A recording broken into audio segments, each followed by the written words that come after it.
Assalamualaikum warahmatullahi wabarakatuh. Hai semua, kembali lagi bersama dengan saya Friska Octaviana dengan NIM 721141908 dari nomor akuntansi B 2019. Ingin sedikit menyampaikan tentang dasar-dasar spreadsheet. Proyek ini menggunakan program Microsoft Excel. Nah, lembar kerja digunakan untuk melakukan perhitungan atau logika berdasarkan kondisi yang bisa jadi lebih sulit dilakukan oleh manajer. Langsung saja masuk ke contoh. Kita akan membuat sebuah faktur. Yang pertama menampilkan data invoice dan data diskon dan berisikan 4 barang: chair, table, lamp, and pillow, yang masing-masing memiliki harga unit dan jumlah diskon. Nah, harga keseluruhan sama dengan harga per unit dikurangi diskon, lalu dikalikan dengan jumlah unit yang dipesan. Sel-sel lembar kerja invoice diformat sedemikian rupa sehingga menarik secara visual, dan sel-sel lembar data diskon telah dibiarkan pada format aslinya karena pengguna umumnya tidak akan melihat lembar data ini. Untuk memulai membuat contoh tersebut, kita yang pertama tentu saja membuka program Microsoft Excel. Kemudian ubah nama sheet 1 menjadi invoice dan sheet 2 dengan nama diskon. Kemudian untuk sheet yang tidak terpakai, kita bisa mendelete-nya dengan cara klik kanan pada sheet tersebut kemudian delete. Lembar data diskon. Yang pertama menentukan jumlah 2 unit harga yang menentukan presentasi diskon. Yang kedua, jika jumlah harga unit lebih besar atau sama dengan $100, maka diskonnya adalah 15%.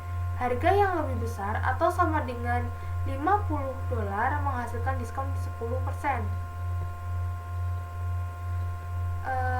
Kemudian setelah mengetikkan nilai 50 dan 100 ke dalam sel-sel A3 dan A4, tandailah sel-sel tersebut dengan pilihan perintah format dikutip subperintah cells.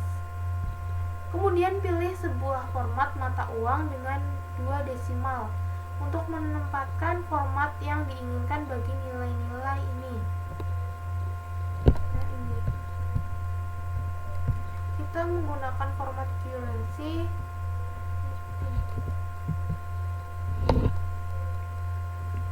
Ini adalah formatnya dalam Microsoft Excel.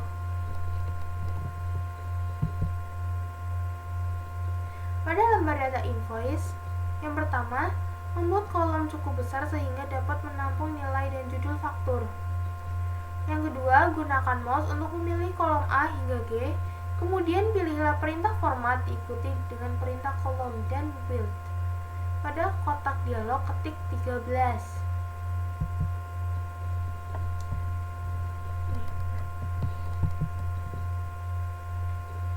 Kemudian sorot seluruh area dengan mengklik mouse pada sel A1 dan tariklah kursor hingga sel G13.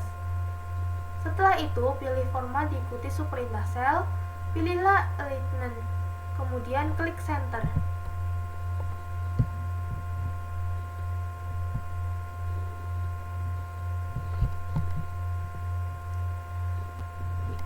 Di sini, satu-satunya yang dikecualikan untuk peletakan di tengah adalah sel G8 di mana kata total muncul, karena kata total harus sejajar dengan sisi kiri sel. Sel C4 hingga sel C7 sebagai field mata uang dengan 2 desimal, sel D4 hingga D7 sebagai presentasi tanpa desimal, dan jumlah total pada sel F8 dan nilai-nilai pada amount due harus berbentuk mata uang dengan 2 desimal. Diskon yang diberikan bergantung pada harga satuan dan nilai pada lembar data diskon. Formula bersyarat yang mengharuskan persyaratan adalah if untuk menghasilkan suatu nilai. Selanjutnya, jika nilai di dalam sel C4 lebih besar atau sama dengan nilai dalam lembar data diskon pada sel A4, maka nilai lembar data diskon sel mutlak B4 akan ditempatkan ke dalam sel. Nah, hasilnya seperti ini. Ini adalah rumus rumus if atau fungsi if yang digunakan. Sekian dari saya. Wabillahi ada kekurangannya mohon maaf. Wabillahi taufiq wal hidayah. Wassalamualaikum warahmatullahi wabarakatuh. See you next time.